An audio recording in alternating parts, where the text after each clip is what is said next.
ഈ ധനപ്രതിസന്ധിയിൽ തനത് വരുമാനം ഉയർത്തിയാണ് കേരളം മുന്നോട്ട് പോകുന്നത്, യാതൊരു സംശയവുമില്ല. ആ തനത് വരുമാനം ഉയർത്തി മുന്നോട്ട് പോകുമ്പോൾ തന്നെ ഇനിയും കൂടുതൽ വിഭവ സമാഹരണം എന്നുള്ളതിൽ ജനങ്ങളെ കഷ്ടപ്പെടുത്തുന്ന, ജനങ്ങളെ പിഴിയുന്ന ഒരു ശൈലി ഈ ബജറ്റിനുണ്ടോ? അങ്ങനെ പ്രതിപക്ഷത്തിന് ആരോപിക്കാൻ ഒരവസരം ഈ ബജറ്റിലെ അധിക വിഭവ സമാഹരണം വഴിയൊരുക്കുന്നുണ്ടോ? ഒന്ന്. രണ്ടാമത്തെ കാര്യം, ഇതിൽ ഈ പറഞ്ഞതുപോലെ ഏറ്റവും പ്രധാനപ്പെട്ട നിലയിൽ ഈ സർക്കാരിൻ്റെ ഭാവനാപൂർണമായിട്ടുള്ള ഭാവി കാലത്തേക്ക് വേണ്ടി എന്തെങ്കിലും ഉണ്ടോ എന്ന നിലയിലേക്കൊക്കെ പ്രതിപക്ഷത്തിന് ചോദിക്കാൻ കേരളത്തിൽ ഇന്നത്തെ സാഹചര്യത്തിൽ കഴിയുമോ? സേനാപതി അത് ചോദിക്കുകയും ചെയ്തല്ലോ.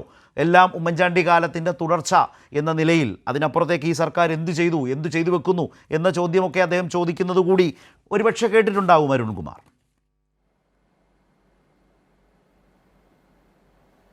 ഇപ്പോൾ ഇവിടെ ഈ ബജറ്റുമായി ബന്ധപ്പെട്ടുകൊണ്ട് വലതുപക്ഷം ഏറ്റവും പ്രതീക്ഷയോടെ കാത്തിരുന്നത് വലിയ രൂപത്തിലുള്ള നികുതി ജനങ്ങളുടെ മേൽ അടിച്ചേൽപ്പിക്കും, അപ്പോൾ വരും ദിവസങ്ങളിലെല്ലാം അതൊരു പ്രക്ഷോഭത്തിൻ്റെ പാതയിലേക്ക് എടുക്കാം എന്ന രൂപത്തിലാണ്. എന്നാൽ ഒരു രംഗത്ത് പോലും അമിതമായിട്ടുള്ള നികുതി ഏർപ്പെടുത്തുന്ന സാഹചര്യമില്ല.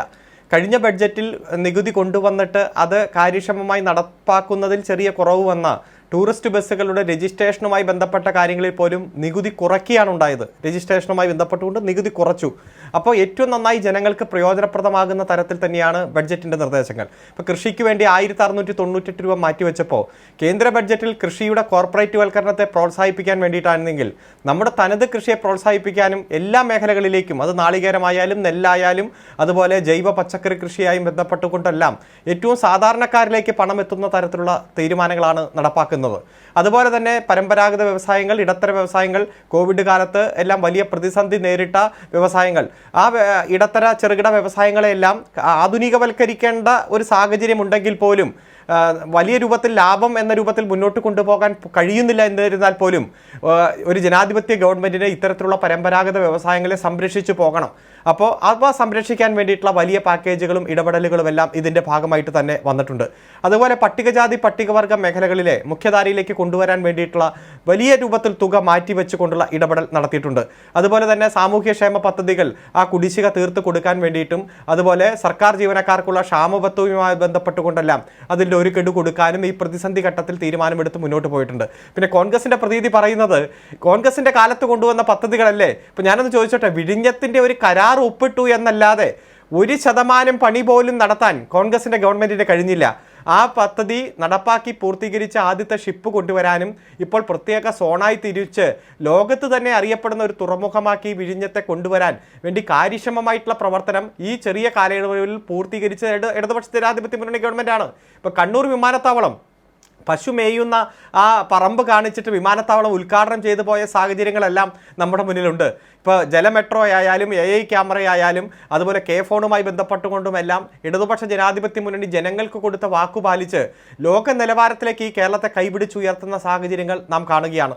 ഇപ്പോൾ പുതിയ സംരംഭങ്ങൾ ഒരു വർഷം കൊണ്ട് 1,39,000 സംരംഭങ്ങൾ കൊണ്ടുവരാൻ നമുക്ക് കഴിഞ്ഞത് ഒരു സംരംഭകർക്ക് നല്ല അന്തരീക്ഷമാണ് ഈ കേരളത്തിൽ എന്നത് കൂടുതൽ ഊട്ടിയുറപ്പിക്കുന്ന ഒരു സാഹചര്യമാണ് നമ്മുടെ നാട്ടിലുള്ളത്.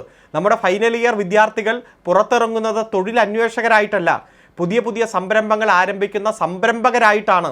അതിന് പറ്റിയ എല്ലാ തരത്തിലുള്ള അന്തരീക്ഷം സൃഷ്ടിക്കാൻ നമുക്ക് കഴിഞ്ഞിട്ടുണ്ട് എന്നുള്ളത് ഏറ്റവും ഗൗരവമായിട്ടുള്ള കാര്യമാണ്. ഈ പ്രതിസന്ധി ഘട്ടത്തിൽ തന്നെ ലൈഫ് പദ്ധതി കൃത്യമായി 5 ലക്ഷം വീട് എന്ന ലക്ഷ്യത്തിലേക്ക് കുതിക്കാൻ ഒരു 11 ലക്ഷത്തിലധികം തുക മാറ്റിവെച്ച് ആ പദ്ധതി പൂർത്തീകരിക്കാനും കൂടുതൽ ആളുകൾക്ക് വീട് വെച്ച് കൊടുക്കാനുമുള്ള പദ്ധതികൾ നടപ്പാക്കുകയാണ്. അപ്പോൾ വലിയ തരത്തിൽ നമ്മൾ പ്രതിസന്ധി ഘട്ടത്തിലാണെങ്കിൽ ആ യാഥാർത്ഥ്യം തിരിച്ചറിഞ്ഞുകൊണ്ട്, എന്നാൽ സാമ്പത്തിക ഭാരം ജനങ്ങളിലേക്ക് അടിച്ചേൽപ്പിക്കാതെ നമ്മുടെ തനത് നികുതി വരുമാനത്തെ കൂടുതൽ കാര്യക്ഷമമാക്കാനാണ് നമ്മൾ ശ്രമിച്ചുകൊണ്ടിരിക്കുന്നത്.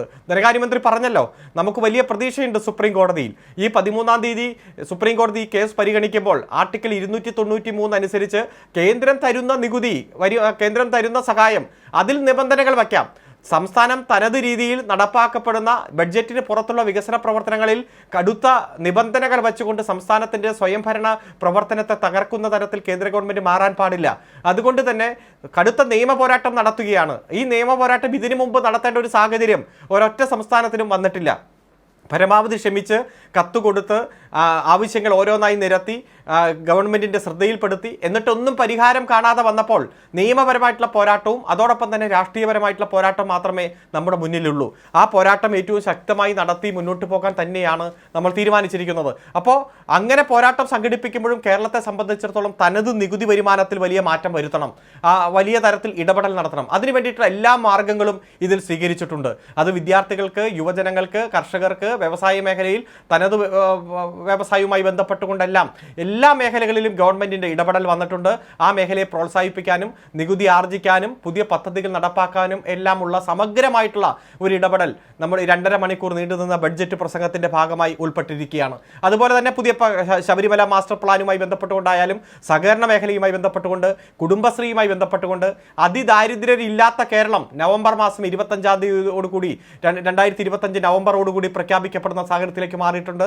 തൊഴിലുറപ്പ് പദ്ധതിയുമായി ബന്ധപ്പെട്ടുകൊണ്ട് കേന്ദ്രവിഹിതം വെട്ടിക്കുറയ്ക്കുന്ന സാഹചര്യത്തിൽ ആ തൊഴിലുറപ്പ് പദ്ധതിയിൽ വലിയ ഇടപെടൽ നടത്താൻ തീരുമാനിച്ചിട്ടുണ്ട്.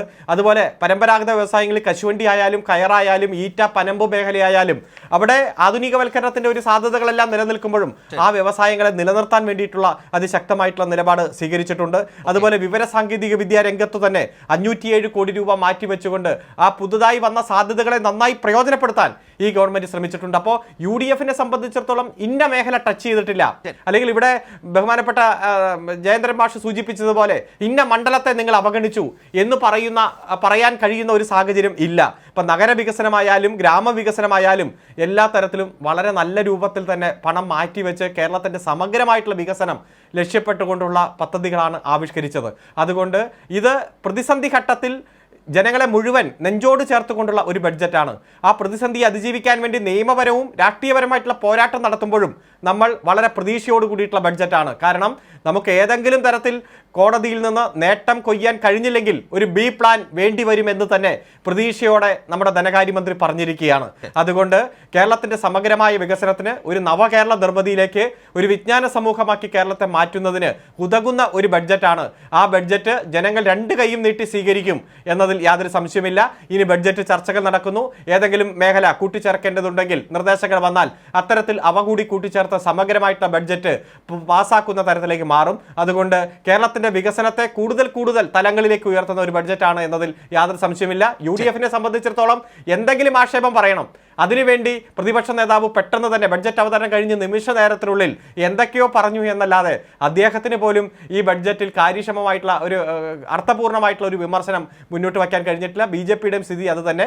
കേന്ദ്ര ബഡ്ജറ്റ് നമ്മുടെ മുന്നിലുണ്ട്. 52 മിനിറ്റ് കൊണ്ട് അവസാനിപ്പിച്ച് പോകുമ്പോൾ അവിടെ ദാരിദ്ര്യം 25 കോടി ആളുകളുടെ ദാരിദ്ര്യം കുറഞ്ഞു എന്ന് പറയാൻ, സ്വന്തമായി കക്കൂസുള്ള വീടുകളെ വരെ ദാരിദ്ര്യത്തിൻ്റെ അതിജീവിച്ചിരിക്കുന്നു എന്ന ഒരു പുതിയ മാനദണ്ഡം കൊണ്ടുവരുന്ന സാഹചര്യമാണ്. നമുക്കറിയാം ദാരിദ്ര്യത്തെ മതിൽ കെട്ടി മറച്ചതുമെല്ലാം നമ്മുടെ മുന്നിലുണ്ട്. ലോകത്തിന്റെ നിലവാരമെടുത്ത് നോക്കിയാൽ പട്ടിണിയുടെയും ദാരിദ്ര്യത്തിന്റെയും കാര്യത്തിൽ ഇന്ത്യ 111-ാമതായി പോയ സാഹചര്യം നമ്മുടെ മുന്നിലുണ്ട്. ഈ കേരളത്തിൽ കൃത്യമായി ജനങ്ങൾ ഓരോന്നും ബോധ്യപ്പെടാൻ പാകത്തിന് കണക്കുകൾ നിരത്തിയുള്ള ഒരു അവതരണമാണ് ഈ ബഡ്ജറ്റിന്റെ ഭാഗമായിട്ട് മാറിയിരിക്കുന്നത്. കേന്ദ്രം എന്താണോ ആഗോളവൽക്കരണ നയങ്ങളുടെ ഭാഗമായി സൃഷ്ടിച്ചിരിക്കുന്നത് അതിന് ബദൽ സൃഷ്ടിച്ചിരിക്കുന്ന ഒരു ബഡ്ജറ്റായി ഈ ബഡ്ജറ്റ് മാറിയിട്ടുണ്ട്. ഇത് ജനങ്ങൾ 2 കൈയും നീട്ടി സ്വീകരിക്കുന്നതിൽ സംശയമില്ല.